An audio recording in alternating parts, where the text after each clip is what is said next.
जिंदाबाद अखिलेश यादव राममूर्ति वर्मा जिंदाबाद जिंदाबाद अखिलेश यादव तिरहुत जिंदाबाद जिंदाबाद अखिलेश यादव तिरहुत जिंदाबाद जिंदाबाद अखिलेश यादव समाजवादी पार्टी जिंदाबाद जिंदाबाद अखिलेश यादव राममूर्ति वर्मा जिंदाबाद जिंदाबाद अखिलेश यादव समाजवादी पार्टी जिंदाबाद जिंदाबाद अखिलेश यादव राममूर्ति वर्मा जिंदाबाद जिंदाबाद अखिलेश यादव समाजवादी पार्टी जिंदाबाद जिंदाबाद अखिलेश यादव तिरहुत जिंदाबाद जिंदाबाद अखिलेश यादव राममूर्ति वर्मा जिंदाबाद जिंदाबाद अखिलेश यादव समाजवादी पार्टी जिंदाबाद जिंदाबाद अखिलेश यादव मुलायम सिंह यादव जिंदाबाद जिंदाबाद अखिलेश यादव राममूर्ति वर्मा जिंदाबाद जिंदाबाद अखिलेश यादव तिरहुत जिंदाबाद जिंदाबाद अखिलेश यादव समाजवादी पार्टी जिंदाबाद जिंदाबाद जिंदाबाद जिंदाबाद जिंदाबाद अखिलेश यादव जिंदाबाद जिंदाबाद जिंदाबाद अखिलेश यादव राममूर्ति जिंदाबाद हम लोगों के बीच में हम लोगों के नेता आपके नेता माननीय श्री अखिलेश यादव जी आज को जोरदार तालियां। अपने नेता को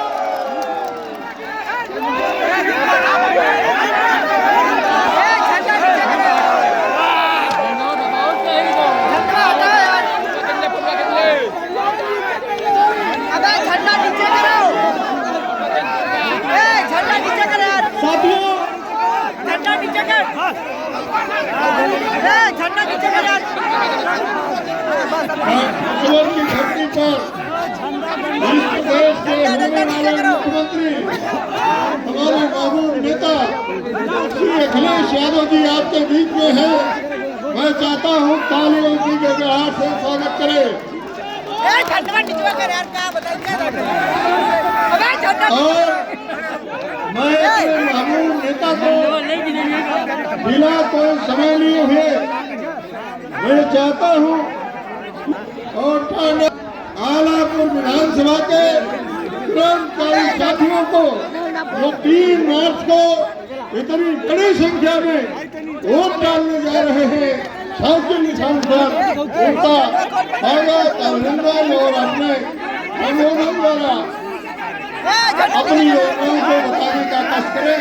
आदरणीय हमारे राष्ट्रीय अध्यक्ष होने वाले मुख्यमंत्री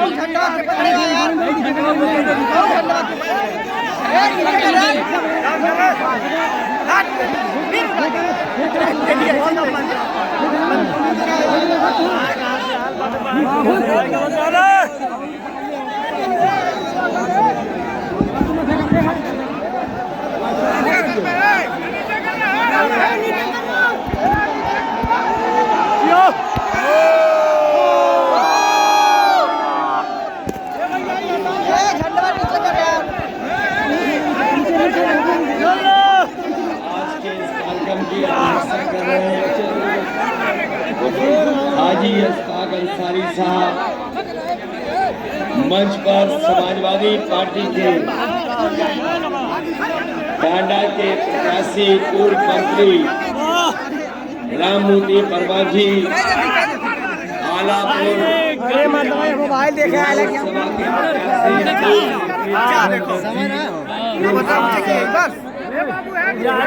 मंच पर उपस्थित अतर खां जी अरे जानकर यार पूर्व एमएलसी विशाल वर्मा जी, मुजीब अहमद सोनू जी, मुसीब अजीत जी, योगेंद्र नाथ त्रिपाठी जी,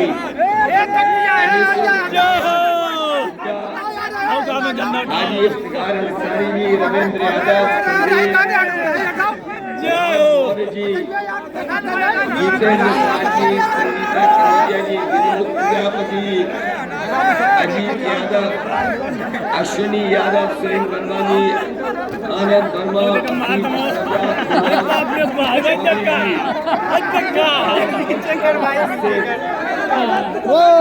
बड़ी संख्या में सभी समाजवादी पार्टी के नेता इस कार्यक्रम में उपस्थित सभी हमारे आदरणीय बुजुर्ग बुनकर भाई, बड़ी संख्या में माताएं, बहनें, नौजवान साथी,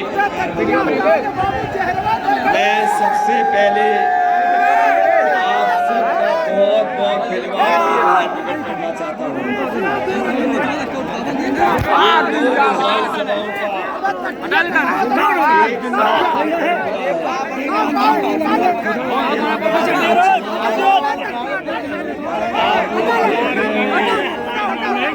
शायद ऐसा चुनाव कभी पहले नहीं हुआ। पहली बार ऐसा देखने को मिल रहा है कि जनता चुनाव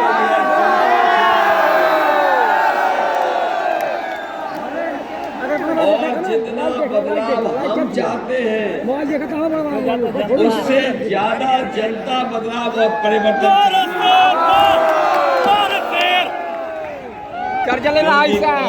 जनता यहाँ के अखिलेश यादव दे रहे हैं। हमारे चाहे किसान हो, माताएं बहनें हो, नौजवान साथी हो, चाहे हमारे बुनकर भाई हो,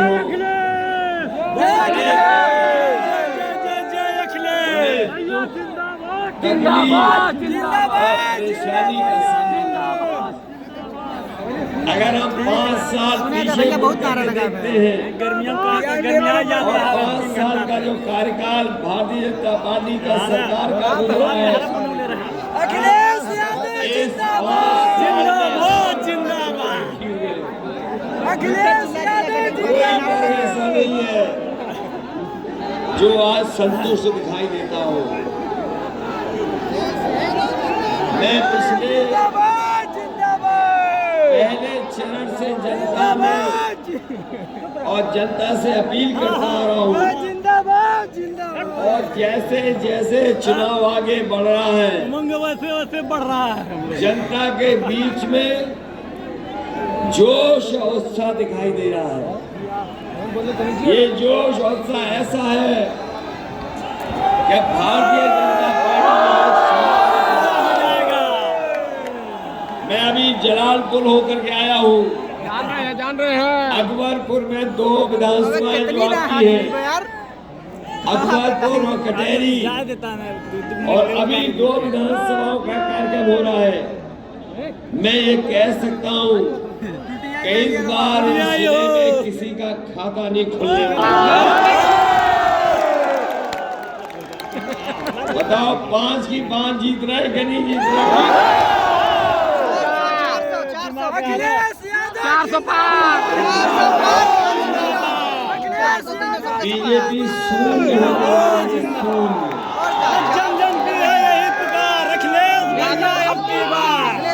बीजेपी के नेता हमारे किसी साथी को छोड़ तो नहीं गई। मैं देख रहा हूँ कि सब स्वस्थ है।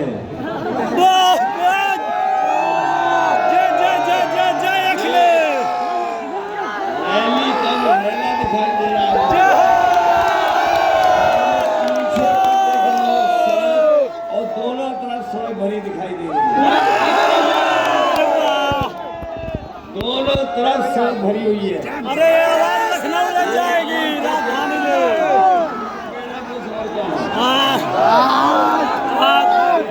ट्रेन के भी लोग बैठे हैं।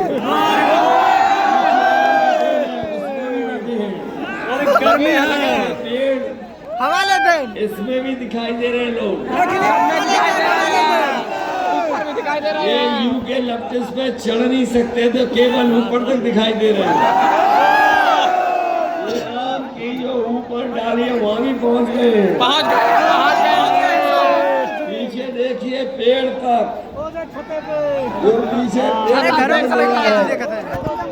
खजूर से पहले वहां भी झंडा ले रहा है। मंदिर के पास भी लोग हमें दिखाई दे रहे हैं। ऐसा जन समर्थन, जन सैलाब पहले नहीं देखने को मिला। बीजेपी के लोग कहने को तो कहते हैं कि दुनिया में सबसे बड़ी पार्टी है उनकी। कभी कभी बीजेपी के लोग फोन करवा करके सदस्य बनाते हैं और सदस्य बना के ये दावा करते हैं कि दुनिया की सबसे बड़ी पार्टी है। लेकिन आज 5 साल के बाद और डबल इंजन की सरकार ने जिस तरीके से काम किया है, जनता को धोखा दिया है, उससे लग रहा है कि दुनिया में इनसे झूठी पार्टी कोई नहीं है। जैसे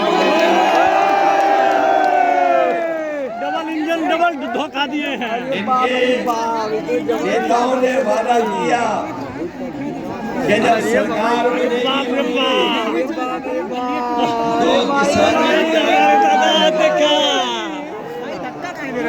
बताओ हमारे किसान भाइयों, अगर किसी की आय दोगुनी हो गई हो तो बता दो। और डीजल पेट्रोल महंगा हो गया कि नहीं? और जब खाद लेने गए होगे तो आपको खाद नहीं मिली, DAP नहीं मिली, और अगर खाद की बोरी मिल भी गई होगी, खाद की बोरी से 5 किलो की चोरी हो गई कि नहीं हो गई? कभी कभी मैं सोचता हूँ कि ये बीजेपी के लोग बोरी की चोरी कहाँ से सीखे हैं। आपने कभी पार्ले जी का बिस्किट पैकेट खरीदा है? पहले खरीदा करते होगे तो इतना बड़ा था। जैसे जैसे उन्हें महंगाई हुई और उन्होंने मुनाफा कमाना शुरू किया,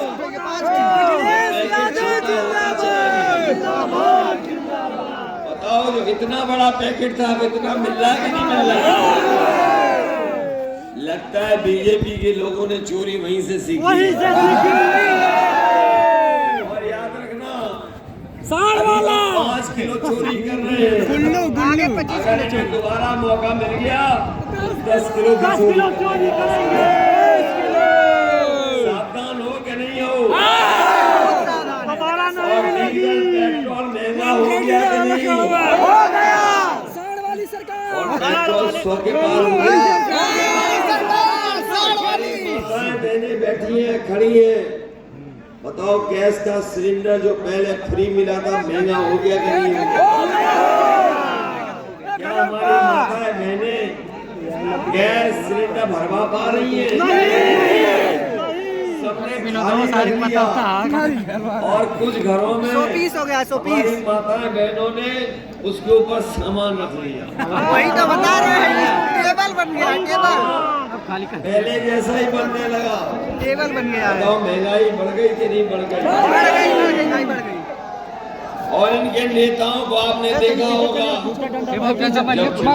पीछे चला मारियम ये घर घर जाकर के प्रचार कर रहे थे, घर घर जाकर के प्रचार कर रहे थे। और जब से हमारी माताओं बहनों ने बीजेपी के लोगों को लाल वाला सिलेंडर दिखा दिया, तब से वो अब घर घर नहीं जा रहे, दूर से ही प्रचार कर रहे हैं। और उनको प्रचार करते हुए देखा होगा कि जब वो पर्चे बांट रहे थे, थूक लगा के तो ऐसा लग रहा था पर्चे के संग वो थूक भी बांट रहे थे। बताइए नौजवानों, 5 साल से इंतजार कर रहे हो, नौकरी मिली, रोजगार मिली, और 5 साल तो नहीं इंतजार करोगे? नहीं करेंगे। साल भर खाली बाबा जी ने सबको नौकरी दे दी। उनके बड़े बड़े विज्ञापन आए, साड़ वाली सरकार नहीं चाहिए, जिसमें सबको नौकरी दे दी, लाखों नौकरी दे दी। बताओ बीजेपी के लोग झूठ बोलते कि नहीं बोलते? इनके जो छोटे नेता हैं वो छोटा झूठ बोल रहे हैं, और जो बड़े नेता हैं वो बड़ा झूठ बोल रहे हैं। और जो सबसे बड़े नेता हैं वो सबसे बड़ा झूठ बोल रहे हैं। बताओ झूठ बोल रहे हैं कि नहीं बोल रहे हैं? इधर बाबा जी को देखा आपने, टीवी में देख लो, उनके चेहरे पे 12 बज गए कि नहीं बज गए? वो हमें कह रहे थे 12 बजे सो के उठते हैं। और जब से उन्होंने कहा कि 12 बजे उनके घर में देखना शुरू कर दिया है और क्या, तब से हम भी उनके घर पर नजर रख रहे हैं। शाम को दिखाई देता है, जैसे ही शाम होती है तो धुआं उड़ता हुआ दिखाई देता है। और जब से 4 चरण का चुनाव खत्म हुआ है और 5वें चरण का कल खत्म हुआ है, बाबा मुख्यमंत्री को नींद नहीं आ रही है। रात में जग जाते हैं, फिर धुआं मांगते हैं। और अभी कुछ दिन पहले मैंने पुताई वाले उनके घर के पास जाते देखे। मैंने रुक के पूछा, पुताई वालों कहाँ जा रहे हो? तो वो बता रहे थे कि मुख्यमंत्री आवास में जो धुएं के काले धब्बे लग गए उन्हें पोतने जा रहे हैं। बताओ बाबा जी गोरखपुर जा रहे हैं कि नहीं जा रहे हैं? उन्होंने टिकट बुक कर ली अपनी गरीब, और वो नया गाना भी आ गया, चल सन्यासी अपने घर। यूपी में काबा आया गाना के नहीं आया? और इस बार यूपी में काबा होगा।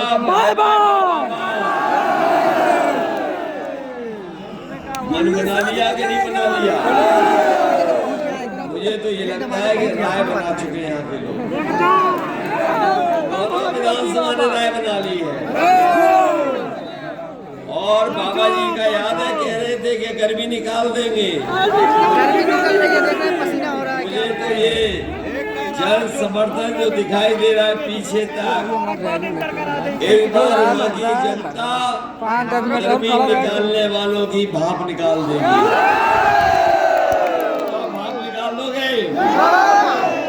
और अपने नौजवानों से कह के जा रहा हूँ, ये जो गर्मी निकाल रहे थे समाजवादी सरकार बनेगी तो अपने नौजवानों की फौज में भर्ती निकालेंगे। 3 साल से भर्ती बंद है, कोई भर्ती नहीं हुई। हमारे नौजवान दौड़ दौड़ के तैयारी कर रहे हैं, सुबह उठ कर के दौड़ने की तैयारी कर रहे हैं, लेकिन इस सरकार ने उनके लिए भर्ती नहीं खोली। भर्ती निकाल करके अपने नौजवानों को पढ़ने कराने का काम। जो नौजवान पढ़े लिखे हैं जानते होंगे, 20 लाख समाजवादियों ने कहा है, रात बोली है, कहा तुम अब बोला।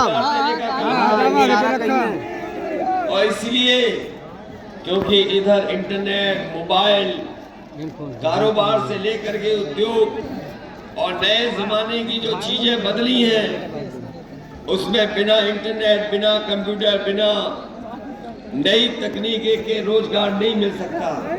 इसलिए समाजवादियों ने तय किया है कि चाहे अपने नौजवान जो 12वीं पास करने वाले हैं उन्हें, या जो पढ़े लिखे हैं उन्हें ट्रेनिंग दिलानी पड़े, चाहे ITI में ट्रेनिंग दिलानी पड़े, पॉलिटेक्निक में ट्रेनिंग दिलानी पड़े, अलग से ट्रेनिंग दिला करके 20 लाख से ज्यादा नौजवानों को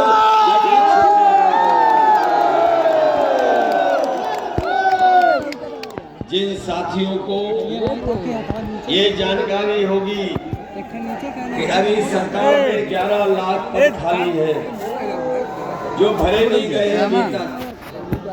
जो लोग गांव में रहते हैं, और आप लोग जानते होंगे कि जब से भारतीय जनता पार्टी की सरकार आई है, पिछले 3 साल से हमारे बच्चों की पढ़ाई बर्बाद हो गई है। बच्चों की पढ़ाई नहीं हो पा रही है। जहाँ गांव के स्कूल में बच्चे पढ़ लिख जाते, इस सरकार ने पढ़ाई ठप कर दी, पूरी शिक्षा चौपट कर दी। समाजवादी सरकार आएगी,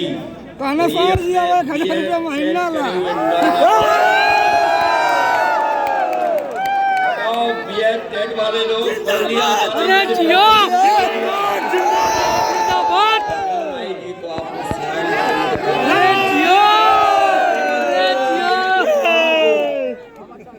बल्कि सबसे ज्यादा शिक्षा विभाग में नौकरी खाली है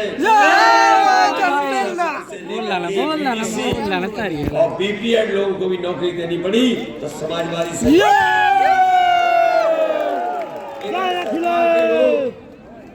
हमारे नौजवानों के भविष्य से खिलवाड़ कर रहे हैं, नौकरियां आउटसोर्स पे दे रहे हैं, मानदेय पे दे रहे हैं। ये हमारे रोजगार कह दिया है कि आउटसोर्स भी बंद होगा और अपने रोजगार से काम रोजगार संगठन में अपने अब प्रचार है, रोजगार से अब हो गए प्रचार हम ना याद है कि नहीं याद है? फोटो प्रचार ग्रुप में डाल देंगे। इसलिए आप सबसे हम विशेष निवेदन अपील करने आए हैं। फोटो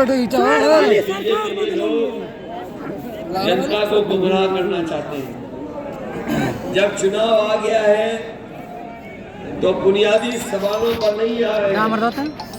कौन बिहान करे सभा में सब रखा उन बातों पे चर्चा नहीं कर रहे हैं। अजय, चाहे हमारे किसान जिनकी पैदावार हुई उनकी सही कीमत नहीं दे पाई। अगर धान पैदा किया तो बताओ धान की लूट हो गई किसानों की कि नहीं हो गई? और न केवल धान की लूट हुई बल्कि जब हमारा किसान सरसों तैयार कर लेता है तब उसे कोई कीमत नहीं देती सरकार। लेकिन जिस समय उसे सरसों का तेल खरीदना पड़ता है तो बताओ महंगा खरीदना पड़ रहा है कि नहीं करना? 200 रुपए के पार हो गया कि नहीं हो गया? आज हमारे गरीबों के ये बीजेपी के लोग पहले राशन दे रहे थे नवंबर तक, अब दे रहे हैं मार्च तक। और इनका लखनऊ का दिल्ली का बजट देख लो, न लखनऊ के बजट में पैसा रखा है,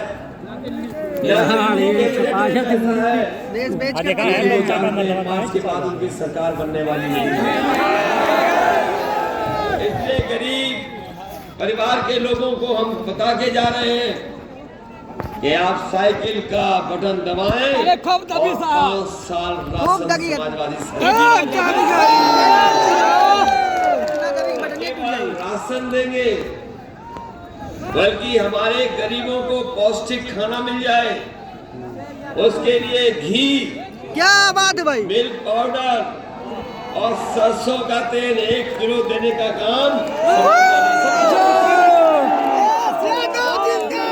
जिंदाबाद जिंदाबाद अखिलेश यादव जिंदाबाद अखिलेश यादव के साथ घी, सरसों का तेल और मिल्क पाउडर देंगे, वहीं हम चीनी भी दिलाने का काम। क्या बात है, समाजवादी सरकार थी तब 500 रुपए पेंशन मिल रही थी हमारी गरीब माताओं बहनों को। बीजेपी के लोगों ने पेंशन छीन ली। इस बार सरकार बनेगी तो अपनी माताओं बहनों को मैं कह के जा रहा हूँ, महीने का 1500 रुपया, 1500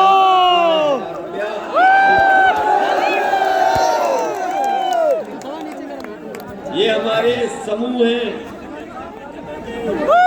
सेल्फ हेल्प ग्रुप, जो लगातार अखिलेश भैया जैसा हो और कुछ न कुछ अच्छा काम कर रहे हैं। Akhilesh Yadav self help group समूह की मदद करनी पड़ेगी तो बजट से अलग अखिलेश यादव जिंदाबाद जिंदाबाद। कौन ग्रुप रे?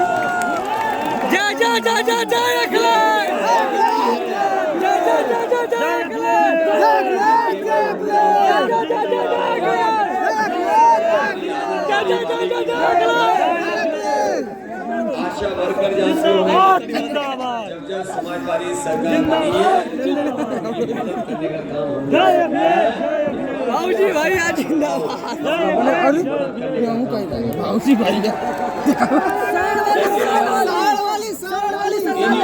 को लागू करेंगे।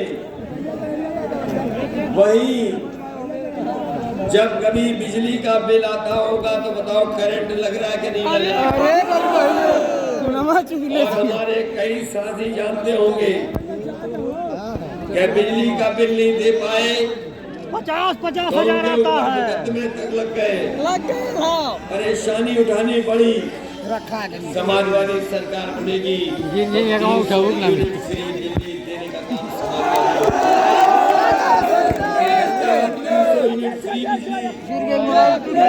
हमारे किसानों के लिए सिंचाई माफ होगी। सिंचाई के लिए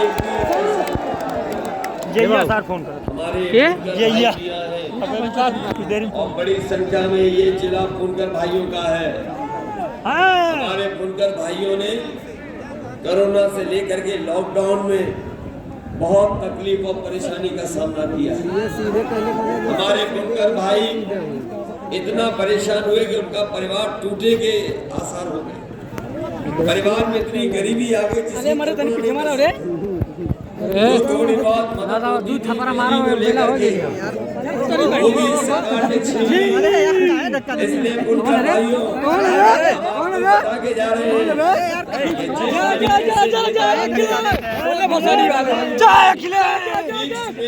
बिजली देने का काम किया था फ्लैट रेट पर वही व्यवस्था और उससे अच्छी व्यवस्था अपने बुनकर भाइयों की लागू करने का काम समय में उनके बाजार के लिए और जो रॉ मटेरियल है उसकी मदद के लिए अगर हमें बुनकर भाइयों के लिए विशेष पैकेज देना पड़ेगा तो बिजली के साथ साथ विशेष पैकेज अपने बुनकर भाइयों की आर्थिक स्थिति को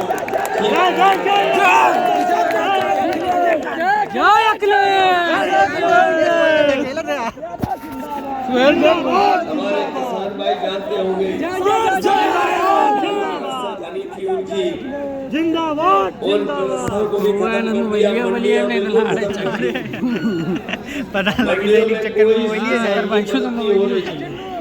अभी जब धान बिकना था बताओ धान केंद्र कहीं नहीं बने किसानों को अपना धान ऐसे देना पड़ गया कोई कीमत नहीं मिली धान की। इसलिए अगर किसानों के लिए उनकी मदद के लिए उनकी पैदावार को MSP दिलाने के लिए अब अगर हमें खरीद केंद्र बनाने पड़ेंगे तो खरीद केंद्र भी बनाएंगे। वहीं हमारे सब्जी पैदा करने वाले किसान भाइयों के लिए अगर विशेष सब्जी मंडी बनानी पड़ेगी तो सब्जी मंडी बना करके उनकी भी मदद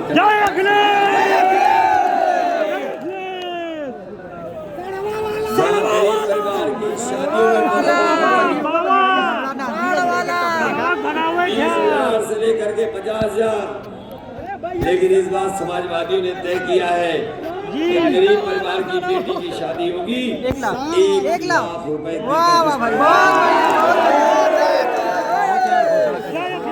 ये जो एम्बुलेंस चल रही थी गरीबों की मदद के लिए गांव-गांव जाती थी।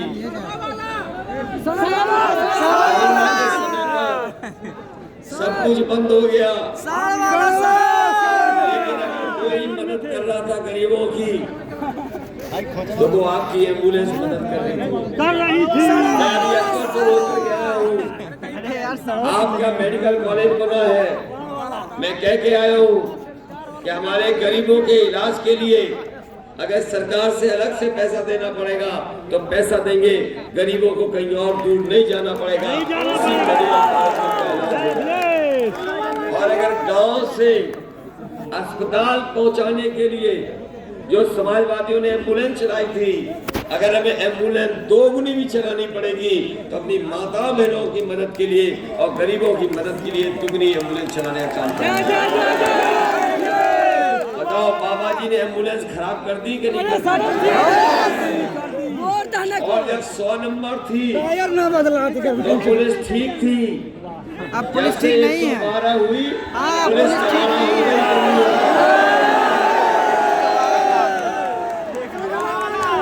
अभी आपने बीजेपी एक बड़े नेता का स्टेटमेंट सुना होगा, 12 के बाद जो पर्चा बांट रहे थे कि थूक बांट रहे थे। और जब से उन्होंने लैपटॉप वाली बात कही है सब लोग चुप हो जा रहे हैं। उन्होंने कहा 12वीं के बाद इंटर कर लिया। इंटर करने के बाद अरे उल्टा बोला था 12वीं के बाद करेगा उसे लैपटॉप देंगे। तो आप में से किसी को लैपटॉप मिला कि नहीं मिला?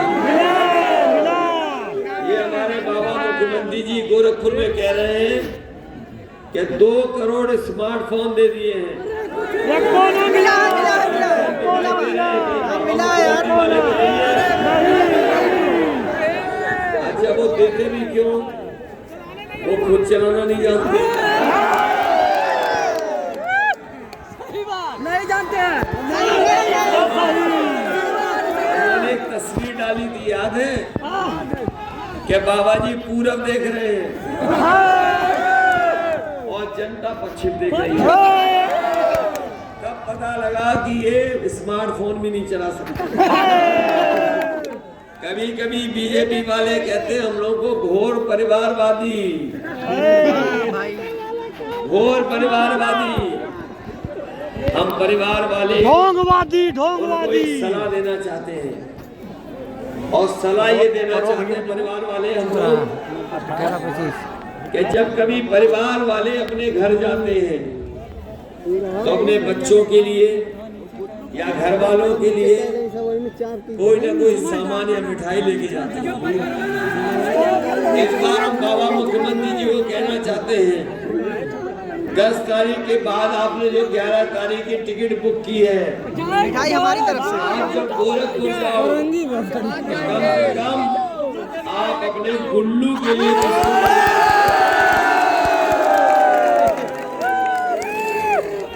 ये बाबा मुख्यमंत्री जी ने गौशाला में गाय भूखी मर रही थी और जो हमारे मुख्यमंत्री जी का प्रिय जानवर है वो टक्कर मार रहा है कि नहीं मार रहा? खा गया।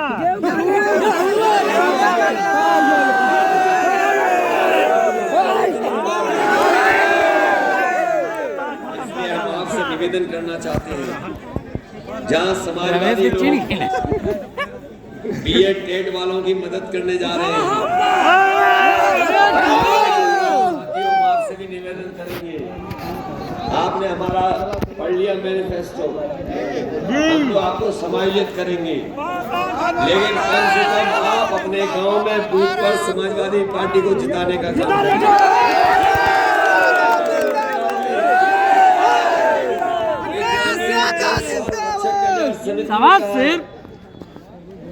कि इनकी तमाम बिंदुओं पर सरकार कोई सहयोग नहीं कर रही है।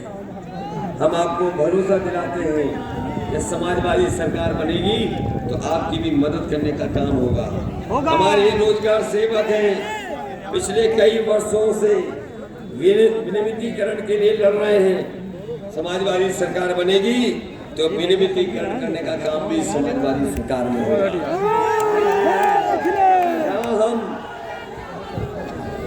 जहाँ हम लोग मदद कर रहे हैं, सहूलियत दे रहे हैं जनता को, वहीं भारतीय जनता पार्टी के लोग मनमाने टैक्स वसूल रहे हैं। अगर हमें कहीं उसमें भी सुधार लाना पड़ेगा तो अपनी गरीब जनता की मदद के लिए लोग जो जानते होंगे कि बताओ 300 यूनिट फ्री बिजली का फैसला ले लिया कि नहीं ले लिया? 300 यूनिट फ्री बिजली देने जा रहे हैं क्योंकि बीजेपी के लोगों ने बिजली महंगी कर दी, और इतनी महंगी कर दी कि गरीब के पास पैसे नहीं है बिल भरने के लिए। इसलिए न केवल 300 यूनिट फ्री बिजली होगी, बाकी फ्री हमारे किसानों की सिंचाई भी पूरी माफ होगी। और जब से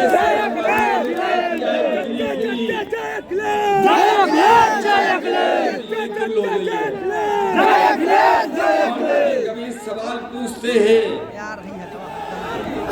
कभी वो सवाल पूछते हैं कि बिजली लाओगे कहां से। हम उनसे कहना चाहते हैं कि आ जाओ, कभी टांडा में देख जाओ, वो ऊंची समाजवादी सरकार में जो बनी है, अगर हम केवल एक कारखाने की बिजली ले ले उतने में 300 यूनिट फ्री नहीं बता पाए। इसलिए मदद करना, सहयोग करना। वो तो नाम नहीं बता। हम लोग सरकार बनाने जा रहे हैं। इस बार जनता बदलाव चाहती है, परिवर्तन चाहती है। और बदलाव और परिवर्तन इसलिए चाहती है क्योंकि वो खुशहाली चाहती है। उत्तर प्रदेश में बीजेपी के लोगों ने काम रोक दिया है। बीजेपी के लोगों ने काम रोकने का काम किया है। जो भी व्यवस्था थी सब खराब कर दी। हम लोगों ने और आपने उन्हें उसमें भी देखा जिस समय समय पे जब गरीबों को अस्पताल की जरूरत थी, अस्पताल नहीं दे पाए, और गरीबों के लिए ऑक्सीजन नहीं दे पाए, और जिसकी वजह से बहुत बड़े पैमाने पर याद है कि नहीं याद है। और अभी आपने देखा होगा जब किसान आंदोलन कर रहे थे, इस सरकार ने उनके कानून वापस नहीं लिए। वहाँ के किसान चाहते थे काले कानून वापस हो जाएं। 700 से ज्यादा किसान शहीद हुए, बीजेपी वाले ने इन्होंने कानून वापस नहीं लिए। लेकिन जैसे ही बीजेपी को पता लगा कि उत्तर प्रदेश में और पंजाब में चुनाव होना है, इन्होंने तीनों काले कानून वापस लिए। बताओ, वोट के लिए कानून वापस लिए कि नहीं लिए? इसलिए मैं इनसे कहना चाहता हूं, और इधर मैं देख रहा हूं कि इनके जो प्रत्याशी हैं कान पकड़ करके, इनके कई बीजेपी के प्रत्याशी हैं जो बिल्कुल दंडवत होकर के माफी मांग रहे हैं।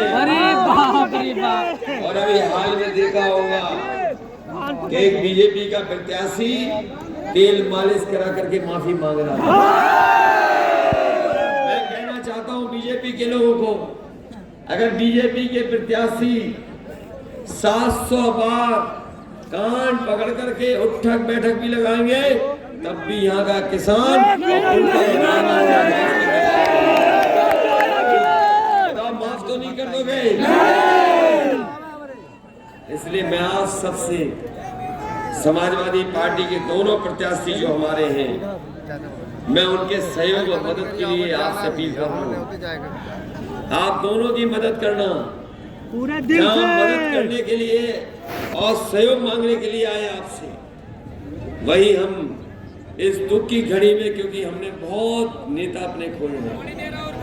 अभी कुछ दिन पहले आपको पता होगा, हमारी पार्टी के बहुत समर्पित नेता जलालपुर के जो एमएलसी भी रहे, मंत्री भी रहे, और शायद उत्तर प्रदेश में इतना ईमानदार कोई मंत्री नहीं रहा होगा जितना मंत्री ईमानदार अहमद हसन साहब। अहमद हसन साहब जिंदाबाद, जिंदाबाद, जिंदाबाद, अमर रहे, जिंदाबाद। बीमार थे, तकलीफ और परेशानी, लेकिन तब भी ये हमेशा ये सोचते थे, कहते थे कि हमें चुनाव में जाना है, जनता के बीच में जाना है। लेकिन भगवान ने हमारे बीच तो नहीं रहने दिया, वो आज हमारे बीच नहीं है। अपने पार्टी के लोगों ने एक बहुत बड़ा नेता खोया है। न केवल वो नेता थे, बल्कि आपसे और हम परिवार की तरह मिले हुए। वो एक ईमानदार नेता थे। और नेताजी के साथ से लेकर के हमारा साथ कैसा भी समय हो उन्होंने किया है, हम उन्हें भूल नहीं सकते। हम उनके तमाम सहयोगी साथियों को ये कह सकते हैं कि जब भी हमें काम करने का और सरकार बनाने का मौका मिलेगा, उनकी याद में कोई न कोई बड़ा काम हम लोग करते हैं। हमने अहमद हसन साहब को खोया है, वही इस क्षेत्र के बहुत लोकप्रिय नेता। बताओ, हम लोगों ने पहलवान जिन्हें कहते थे खोया कि नहीं खोया? उनका चाहे पहनावा हो, चाहे उनके व्यवहार हो, और चाहे वो जनता के बीच में रहने का काम हो, शायद ऐसा दूसरा नेता हम लोगों को कभी नहीं मिलेगा। नहीं मिलेगा। उन्हें खोया। और मुझे याद है कि कई बार उनके लिए हमें वोट मांगने के लिए भी आना पड़ा।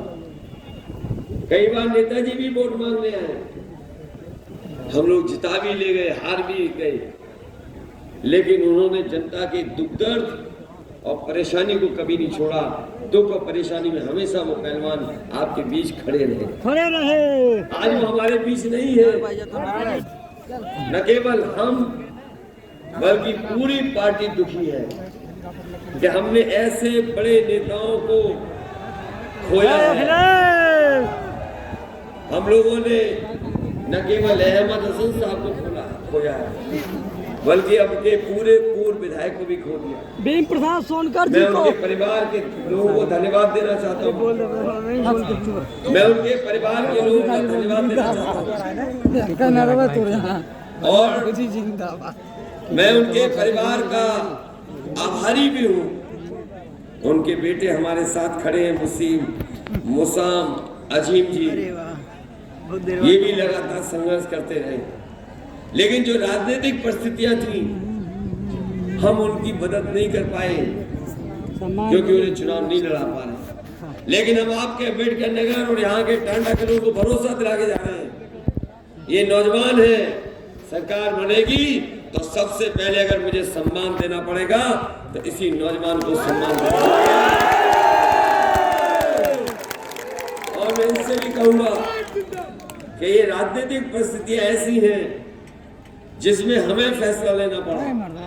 न राममूर्ति वर्मा जी की गलती है, न किसी पार्टी की और किसी नेता की गलती है। अगर किसी ने फैसला लिया है तो वो समाजवादी पार्टी ने लिया, क्योंकि समाजवादी पार्टी ने इसलिए लिया जो राजनीतिक परिस्थितियां उनको समझते हुए हम लोगों ने राममूर्ति वर्मा जी को बुलाया। मुझे उम्मीद है कि आप सब लोग मिल करके राममूर्ति वर्मा जी को एक एक वोट दे करके जिताने का काम चाहते हैं। अगर सरकार बनेगी तो काम होगा। आपको ये भरोसा तो है कि समाजवादी सरकार बनेगी तो हमारे किसान और बुनकर भाइयों की और नौजवानों की मदद होगी। मदद करना चाहते हैं। न केवल हमने दो ये नेता खोए हैं, बल्कि तीसरे पूर्व विधायक भीम सोनकर जी, उनको भी हम लोगों ने खोया है। वो भी हमारे साथ जब सरकार थी तो वे विधायक थे, और विधायक रहते रहते जो कुछ जनता की सेवा कर सकते थे वो उन्होंने किए। इसलिए हम दुखी है कि हमने अपने 3 बड़े नेताओं, लेकिन हमें भरोसा है अपनी जनता पर कि इस चुनाव में आप सब लोग हमारी समाजवादी पार्टी की मदद करेंगे, चुनाव चिन्ह साइकिल की मदद करेंगे। बताओ, मदद करोगे कि नहीं करोगे? और हम आपको भरोसा दिला के जा रहे हैं कि इस क्षेत्र के विकास के लिए और नौजवानों की नौकरी और रोजगार के लिए हमें विशेष फैसले सरकार में लेने पड़ेंगे। तो विकास और रोजगार के लिए हम फैसला लेकर के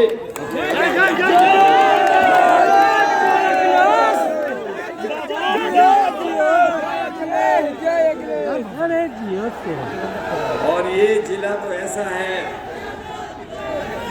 ये जिला तो ऐसा है जिसको हमें गोद ही लेना पड़ेगा, लेना पड़ेगा, क्योंकि डॉक्टर राम मनोहर लोहिया यहीं के थे।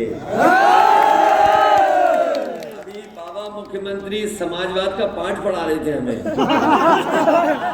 वो समाजवाद जानते हो न जानते हो, गाजा पिए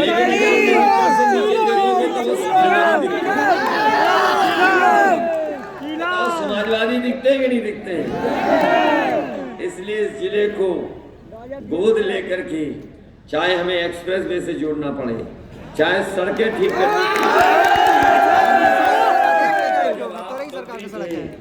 तो आपने यहाँ पर पराग का प्लांट लगाने का भी काम किया था। अगर उस प्लांट की कैपेसिटी बढ़ानी पड़ेगी और अपने जानवरों के लिए गाय और भैंस के लिए वो भी बनाना पड़ा, बनाएंगे। और वही हम आलापुर के अपने त्रिभुवन जी को भरोसा दिलाते हैं, अगले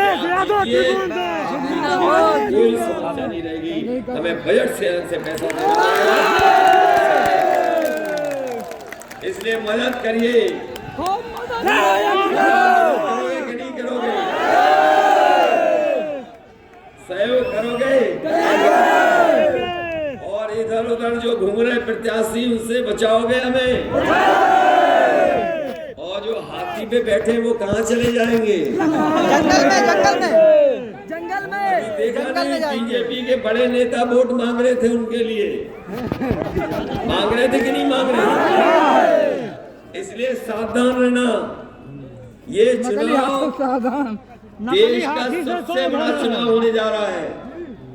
ये चुनाव केवल उत्तर प्रदेश का चुनाव नहीं है, ये चुनाव लोकतंत्र और संविधान बचाने का भी चुनाव है।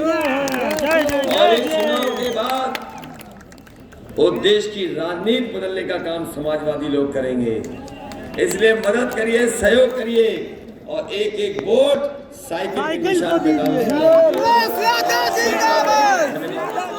बधाई देता हूँ। वही अगर हमें इन सीनियर नेताओं को सम्मान देना पड़ेगा तो सरकार बनने पर इनको सम्मान देने का काम नहीं होगा। ये बीएड टेट वाले लोग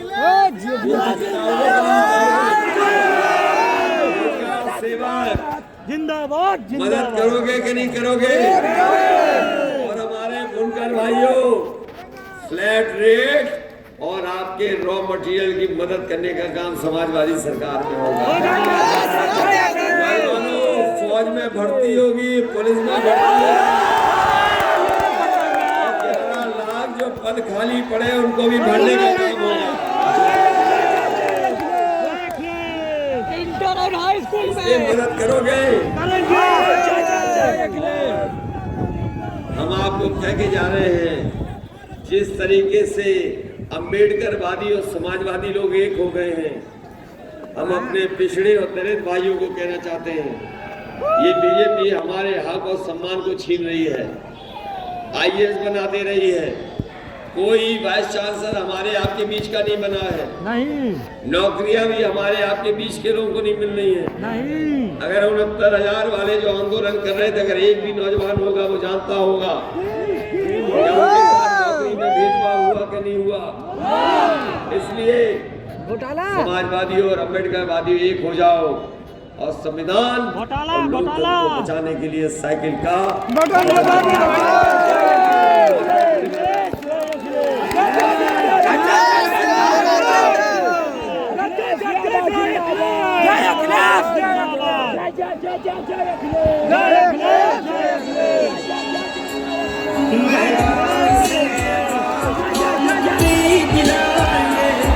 परदेश में विकास की गंगा